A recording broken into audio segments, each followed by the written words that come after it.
ছাত্রলীগের যত অপকর্ম সবগুলো তারা করছে। এখন আবার ছাত্রলীগ গুপ্তভাবে শিবিরের মধ্যে অঙ্গাঙ্গিভাবে জড়িত। অপকর্ম যারা করছে তারা বিএনপি করে না, অপরাধী যারা এদের কোনো রাজনৈতিক পরিচয় নেই। বিএনপি পরীক্ষিত একটি রাজনৈতিক দল, 18 বছর ধরে স্বৈরতন্ত্রের বিরুদ্ধে এখানে এমন কোনো নেতৃবৃন্দ যে নেই যাদের বিরুদ্ধে মামলা হয় নাই।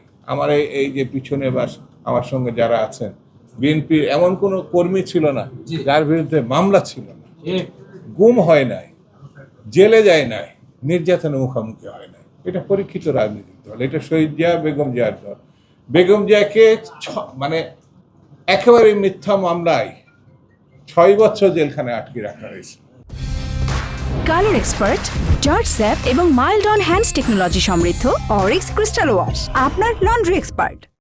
ভাবা যায় না, তিনি যদি তাকে চিকিৎসা করতে দেওয়া হয় না, সেই সময় যে চিকিৎসা করতে দিত, আমার ধারণা দেশনেত্রী আমাদের মধ্যে আরও কিছুদিন থাকতেন, কিন্তু তাকে সেই সুযোগ দেওয়া হয়নি। সেই জন্যে তাদের সঙ্গে যারা মিশেছিল, অনেকে বলে সেই সময় আমরা গুপ্ত ছিলাম। গুপ্ত মানে তখন হচ্ছে ছাত্রলীগের নামে ছিল।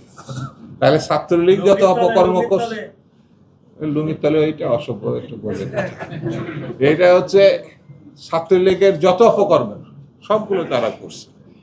এখন আবার ছাত্রলীগ গুপ্তভাবে শিবিরের মধ্যে অঙ্গাঙ্গিভাবে জড়িত। সেই জন্যে আমাদের সতর্ক হতে হবে, সজাগ থাকতে হবে। মানুষ আমাদের সমর্থন করে, দেশনেত্রী বেগম খালেদা জিয়া, শহীদ জিয়ার কারণে আমাদের যে জনপ্রিয়তা, আর জনাব তারেক রহমান আজকে যে বিচক্ষণতার সঙ্গে, এটা ভাবা যায়, খুব সাধারণ জীবনযাপন করে, এত সাধারণ আপনারা দেখতে পাচ্ছেন তো। সেই মানুষটাকে আমাদের পাশে গিয়ে দাঁড়াতে হবে, তার হাতকে শক্তিশালী করতে হবে। বিএনপি এবং সুস্থ স্বাভাবিক জাতীয়তাবাদী রাজনীতির আজকে তিনি কর্ণধার, সেটাকে আমাদের রক্ষা করছে। সেই জন্য বন্ধুরা, মিটিং মিছিল সব দিকে আমাদের নজর রাখতে হবে। আমরা যে যেখানে থাকি না কেন, অপকর্ম হচ্ছে কিনা সেটার দিকে নজর রাখতে হবে। অপকর্ম যারা করছে তারা বিএনপি করে না, অপরাধী যারা এদের কোনো রাজনৈতিক পরিচয় নেই।